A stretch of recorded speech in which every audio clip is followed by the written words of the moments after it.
여러분, 자영업자들의 현재 간단하게 말해서요, 올해도 걸렀어요가 대답입니다. 올해도 안 된다는 거죠. 그만큼 지금 심각하다는 거예요. 명동상권이 유령상권이라고 이야기할 정도로 그야말로 사람들이 다 떠나고 있어요. 관광객도 안 오고요, 내국인도 안 오고, 그야말로 장난이 아니에요. 그러다 보니까 말입니다, 가게마다 알바생은 다 떠나고 주인이 한 사람이 지키든지 아니면 직원 한 사람이 지키는 게 다예요. 그러니 많은 명동상권의 사장님들은 아주 간단하게 이야기합니다. 올해도 걸렀습니다. 이제 가게 접을 일만 남았습니다. 그렇게 이야기할 정도입니다. 그만큼 말입니다, 매출이 뚝뚝 떨어졌다는 거예요. 지금 가게마다 매출이요, 적게는 80%, 적게는 80%예요. 적게가 80%고요. 많게는 90%까지 떨어졌다고 이야기합니다. 이게 화장품 매장만 떨어진 게 아니에요. 액세서리 매장도 마찬가지고요, 빵집도 마찬가지고 밥집도 마찬가지입니다. 대기업이 운영한다고 안 떨어지고 중소기업이 운영한다고 떨어지고 이것도 아니에요. 다 같이 떨어져요.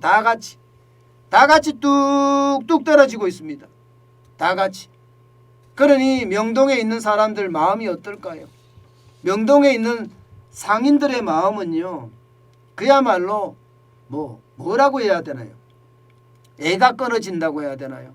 아니, 이제는요, 그야말로 체념한 상태로 돌아섰습니다. 체념한 상태로.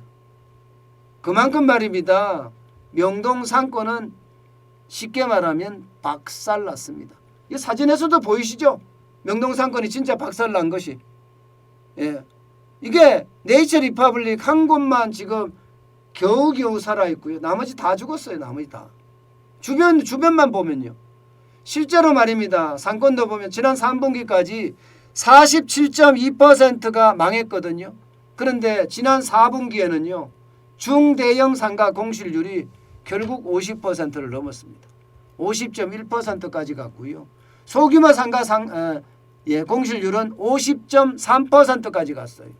이 정도면 여러분 망해 나간다는 거예요. 아니, 망해서 나자빠진다는 이야기입니다. 그야말로 최악으로 간다는 거예요. 최악으로. 아니, 점포당 매출이 지금도 일어나지 않으니까 이게 어떻게 버텨내냐, 어떻게 버텨내나. 그래서 명동의 상인들은요, 웃음을 잃어버린 지가 오래됐습니다.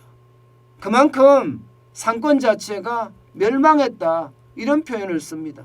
어떤 이는요, 명동이 말입니다, 명동이 6.25 전쟁이 끝나고 나서 명동을 가보니까 그렇던데 지금 딱 그때하고 똑같다, 이렇게 이야기해요.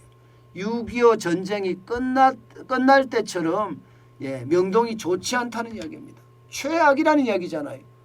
그만큼 말입니다, 상황이 나빠지고 있다는 뜻입니다. 어디 그뿐입니까? 강남의 대명사라고 이야기하는 가로수길. 가로수길도 지금 장난이 아니에요. 여러분 보시다시피 사진에 보시다시피 누가 있습니까? 아무도 없습니다. 사람이 안 다녀요. 사람이. 빈 택시만 요란하게 서 있어요. 빈 택시만. 이게 가로수길이라면 아마 여러분들도 이해가 안 될 정도예요. 그 정도로 가로수길이 지금 폭망했다고 이야기할 수가 있습니다. 여러분도 알다시피 가로수길에는요, 많은 외국인들이 방문을 하고 내국인들이 방문을 해서 거의 이 거리는 젊음의 상징이라고 이야기할 정도로 많은 사람들이 있었어요. 그런데 지금은 죽은 거나 다름없죠. 겨우 버텨내는 게 식당 정도가 조금 버텨낸다? 그것도 겨우입니다. 겨우 버텨내는 게. 3년이 되니까 이게 버티기가 굉장히 힘든 거예요. 버티기가. 가로수길도 마찬가지입니다, 여러분. 지금 많은 자영업자들이 무너지는 것처럼 가로수길에서도 자영업자들이 줄폐업한다고 해요. 줄폐업. 실제 그것도 지표로 나타납니다. 이 지표 한번 보세요. 네. 신사역 일대 상가 공실률이 15.6%나 됩니다. 15.6%. 15.6%면요. 지금 그 어느 때보다 높은 시기입니다. 여러분 알다시피 가로수길에는요. 공실률이 있을 수가 없을 정도예요. 그 정도로 말입니다. 사람들이 넘쳐났기 때문에 여기는 북적 인산 인해가 거의 기본이었습니다. 그런데 이 정도니까 이게 되겠습니까? 그야말로 완전히 망했다 이렇게 이야기할 만큼 신사역 일대도 처참합니다. 오죽했으면 신사역 일대에서 장사를 하는 사장님이 명동의 사장님하고 똑같이 이야기를 하고 있겠습니까? 올해도 장사하기는 걸렀어요. 이제 접을 일만 남았는데 언제 접느냐가 문제입니다. 이렇게 할까요? 저는요 여러분 결국 코로나19가 올해도 계속 간다는 이야기가 되잖아요.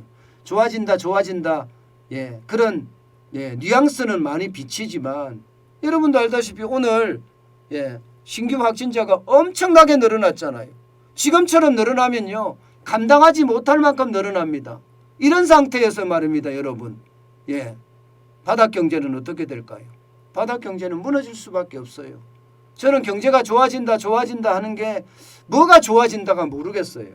결국 말입니다. 부채로 떠받쳐서 경제를 지금까지는 끌고 왔지만 앞으로 부채로 떠받쳐서 끌고 갈 수 있는 게 한계라는 게 있는 겁니다.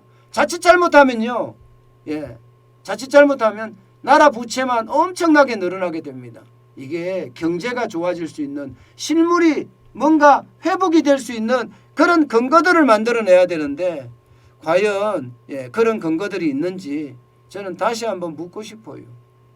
여러분 이게 명동이나 가로수길에 있는 신사역 부근에 있는 그런 상인들이 올해도 걸렸습니다 했을 때는 말입니다. 그만큼 상황이 어려워진다는 이야기입니다. 이게 좋아질 기미가 안 보인다는 뜻이에요. 안 보인다는 뜻. 제가 여러분들에게 계속 말씀드리는 게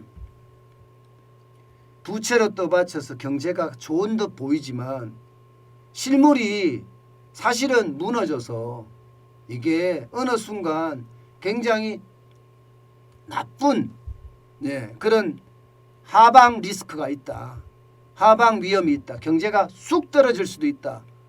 그렇게 제가 말씀드린 거 기억나시죠? 아마 그렇게 될 가능성이 굉장히 큽니다. 저는 그래서 우리 경제의 위험도가 그 어느 때보다 지금이 높다 봅니다. 지금이 높다. 그래서 조심하고 또 조심해야 되는 거 잊지 말아야 됩니다.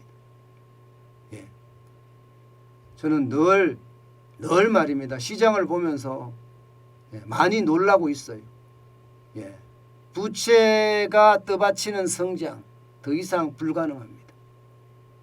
그만큼 부채를 내는 게 한계가 있다는 뜻이에요. 이제는 정부가 적자 국채 발행해도 받아주지 않기 때문입니다.